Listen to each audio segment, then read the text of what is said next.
আসসালামু আলাইকুম। তো আমরা এখন যে প্রবলেমটা দেখব সেটি হচ্ছে স্মলেস্ট বিটুইন টু নাম্বারস। তো ইউজার আচ্ছা, এই প্রবলেমটা আমরা হচ্ছে ইমপ্লিমেন্ট করার আগে কিছু কেস দেখে আসি। ওকে ওকে তো বোঝাই যাচ্ছে দুইটা নাম্বার ইউজার আমাদেরকে দিবে এবং এই দুইটা নাম্বার থেকে ছোট নাম্বারটা আমাদেরকে ফাইন্ড করতে হবে। ওকে, সো ইনপুট হিসেবে আমরা দুইটা নাম্বার নিব।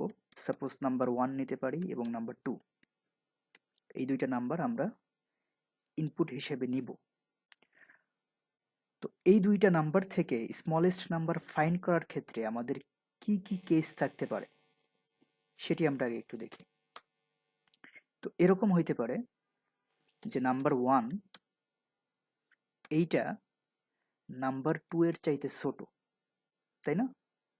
তো যদি হয় তো বোঝাই যাচ্ছে যে আমাদের এই নাম্বার 1টা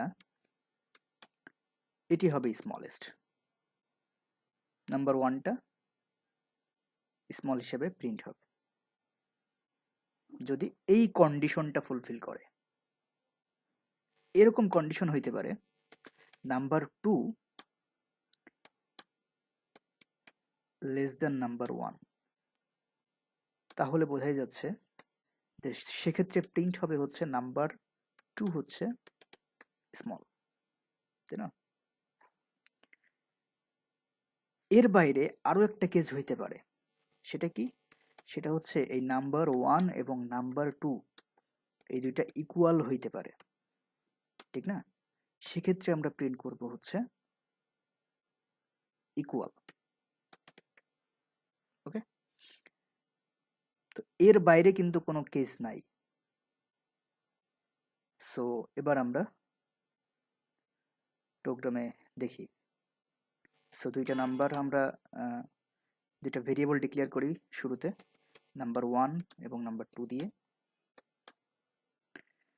তারপরে হচ্ছে আমরা ইউজারকে একটা মেসেজ দিতে পারি এরকম যে এন্টার টু নাম্বারস। ইউজার আমাদেরকে দুইটা নাম্বার দিবে এবং সেটি আমরা হচ্ছে ইনপুট হিসেবে নিব। যেহেতু নাম্বার দুইটাই, এই নাম্বার 1 নাম্বার 2 এই দুইটা নাম্বারই যেহেতু ইন্টিজার, সো বোঝাই যাচ্ছে %d দুইটা নাম্বার ইনপুট নেওয়ার জন্য প্রথম %d এর জন্য আমাদের ইউজারের প্রেস করা প্রথম ভ্যালুটা নাম্বার 1 এর মধ্যে স্টোর হবে এবং দ্বিতীয়টা স্টোর হবে কোথায়? নাম্বার 2তে।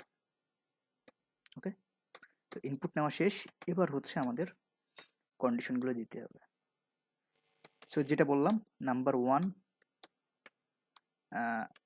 নাম্বার 2 এর চাইতে ছোট হইতে পারে, নাম্বার 1 লেস দেন নাম্বার 2। সেক্ষেত্রে আমাদের প্রিন্ট করবে কি? প্রিন্ট করবে হচ্ছে, সাপোজ আমরা এরকম একটা মেসেজ দেখাতে পারি আগে যে স্মলেস্ট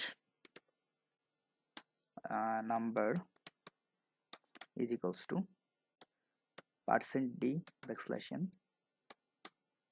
নাম্বার 1। এখানে কি করলাম আমরা? নাম্বার 1 যদি নাম্বার 2 এর চাইতে ছোট হয়, ওকে, তাহলে এই ব্লকে ঢোকো এবং ঢুকে এই জিনিসটা প্রিন্ট করো। কি প্রিন্ট করো? স্মলেস্ট নাম্বার ইকুয়াল, এই %d এর জায়গায় একটা নাম্বার প্রিন্ট হবে। সেটা কোন নাম্বার? এই যে নাম্বার 1 এর মধ্যে যে ভ্যালুটা আছে সেটা। ওকে, আচ্ছা, দেন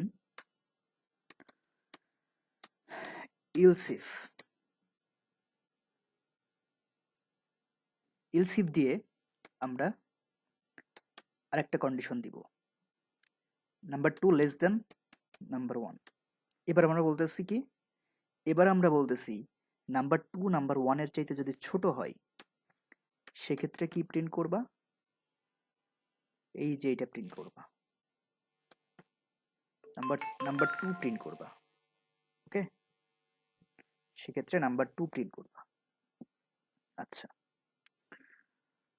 এবং নাম্বার 1ও প্রিন্ট করছি আমরা, নাম্বার 2 প্রিন্ট করছি। এই দুটার বাইরে আর একটা কেজি আসতে পারে, সেটি হচ্ছে নাম্বার দুটার সমান হইতে পারে। সেক্ষেত্রে আমরা এলস এর মধ্যে দিতে পারি printf numbers are equal. ওকে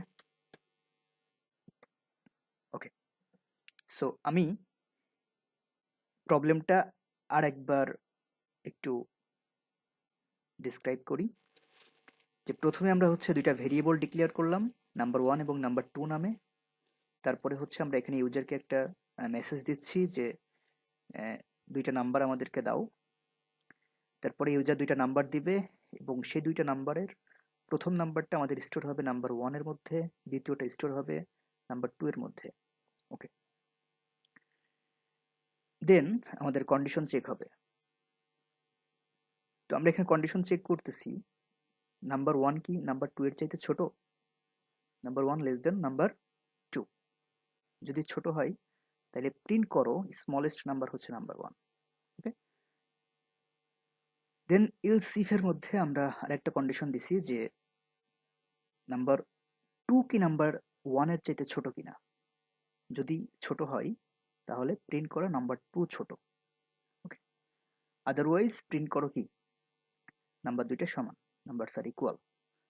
তো এখানে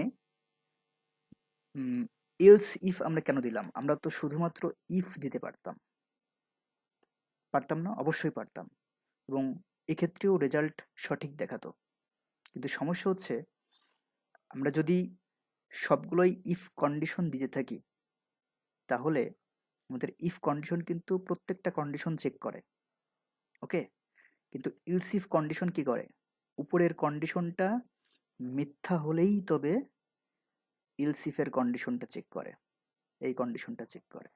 ওকে, তো আমরা যদি এই ইফ কন্ডিশন থেকেই আমাদের স্মলেস্ট নাম্বারটা পেয়ে যাই, সেক্ষেত্রে আমাদের এই ব্লক বা নিচের ব্লকগুলোকে আর এক্সিকিউট করার দরকার আছে, মানে চেক করার দরকার আছে কিনা? দরকার তো নাই, আমরা তো প্রথম কন্ডিশন থেকেই পেয়ে যাচ্ছি যে স্মলেস্ট নাম্বার কোনটা। এজন্যই আমরা ইলস ইফ দিব। কিন্তু ইফ যদি দিতাম আমরা, তাহলে এই প্রথম কন্ডিশন থেকে আমরা যদি স্মলেস্ট নাম্বার পেয়েও যাইতাম, তবুও আমাদের এই ইফ কন্ডিশনে এসে কিন্তু এটা চেক দিত আবার।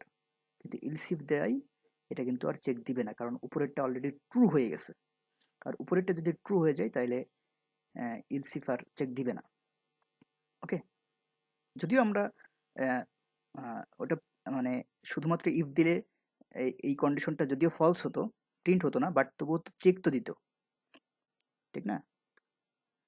তো একটা প্রোগ্রাম কিন্তু অনেকভাবেই করা যায়, কিন্তু আসলে এফিশিয়েন্ট ওয়ে কোনটা এটা কিন্তু আমাদেরকে একটু চিন্তা করতে হবে। আচ্ছা, তো আমরা যদি রান করি প্রোগ্রামটা এবার, সো দুইটা নাম্বার আমরা দিই 10 এবং 20, যে স্মলেস্ট হচ্ছে 10। ওকে, সো আমরা যদি আবার দিতাম যে 20 and 5, স্মলেস্ট 5, যদি আমরা দিই হচ্ছে 3 and 15, তবুও দিচ্ছে এই যে 3। যদি দুইটা ইকুয়াল দিই 10 10, এই যে নাম্বারস আর ইকুয়াল। কারণ এখান থেকে চেক দিবে, দেখবে যে নাম্বার 1 ছোট না, এখান থেকে চেক দিবে, দেখবে যে নাম্বার 2 ছোট না 1 এর চেয়ে।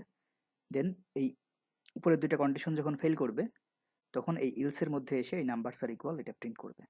ওকে, সো এটিই ছিল আমাদের আলটিমেট প্রোগ্রাম। তো আমরা এখানেই শেষ করছি, আশা করছি সবাই বুঝতে পারছি। ওকে, আসসালামু আলাইকুম।